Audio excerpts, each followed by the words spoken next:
നല്ലായിരുന്നു നല്ലത്. Cinema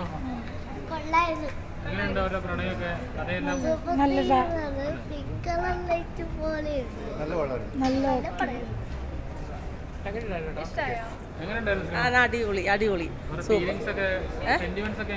super സൂപ്പറായിരുന്നു.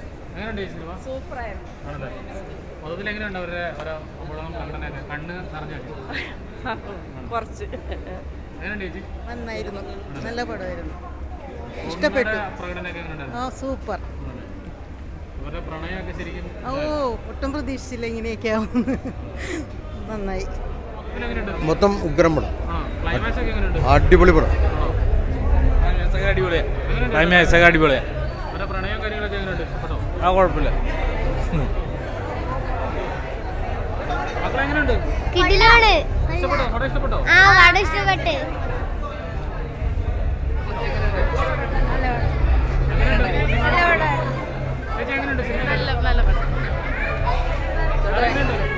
നല്ല സിനിമ, നല്ല സിനിമ.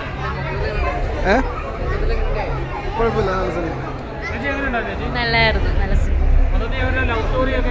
ആ നന്നായിരുന്നു, നല്ല സിനിമ.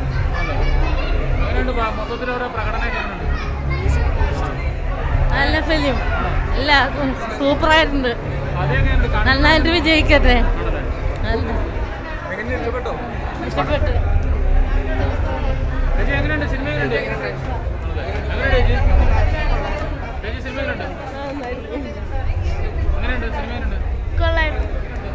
വലിയ കുഴപ്പമില്ല.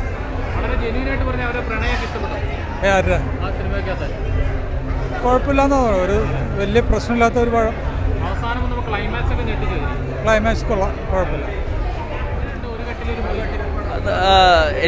എന്നെ ഈ പടത്തിലേക്ക് അട്രാക്ട് ചെയ്ത ഒരു ഫാക്ടർ എന്താണെന്ന് വെച്ച് കഴിഞ്ഞാൽ രഘുനാഥ് ബാലേരി എന്ന് പറഞ്ഞ റൈറ്ററാണ്. പിന്നെ കിസ്മത്ത്, പിന്നെ തൊട്ടപ്പനൊക്കെ ഡയറക്റ്റ് ചെയ്ത ഷാനവാസ് എന്ന് പറഞ്ഞ ഡയറക്ടർ.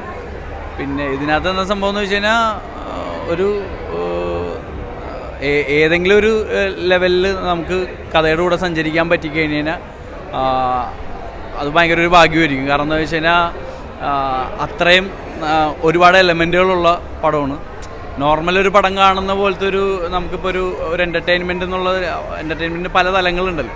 അപ്പോൾ അങ്ങനെ വെച്ച് നോക്കുമ്പോൾ ഇതൊരു എന്താണ്, ഇപ്പോൾ പുള്ളിയുടെ തന്നെ സ്ക്രിപ്റ്റുകളുണ്ടല്ലോ, ദേവദൂതൻ, വിസ്മയം, അങ്ങനത്തെയൊക്കെ പടങ്ങൾ. അപ്പം ആ ഒരു കാറ്റഗറിയിൽ വരുന്ന എന്നാൽ അതിൽ നിന്ന് വ്യത്യസ്തമായിട്ടുള്ളൊരു പരിപാടിയാണ് ഓപ്പറേറ്റ് ചെയ്തേക്കണത്. എനിക്ക് പറയാനുള്ളത് എന്താണെന്ന് വെച്ച് കഴിഞ്ഞാൽ ഈ പടം എന്താണ് OTT-യിലോ അല്ലെങ്കിൽ വേറെ ഏതെങ്കിലും ഒരു സംഭവത്തിന് അത് വന്നതിന് ശേഷം അത് കണ്ടിട്ട് അയ്യോ ഇത് തിയേറ്ററിൽ കാണാൻ പറ്റിയില്ല എന്ന് പറയരുത്. എല്ലാവരും തിയേറ്ററിൽ തന്നെ ഇത് വന്ന് കണ്ട് ഇത്തരം പടങ്ങൾ, ഇത്തരം അറ്റംപ്റ്റുകളെ പ്രോത്സാഹിപ്പിക്കണം. കാരണം നല്ലൊരു പടമാണ്. എല്ലാവരും തിയേറ്ററിൽ തന്നെ ഇത് കാണണം.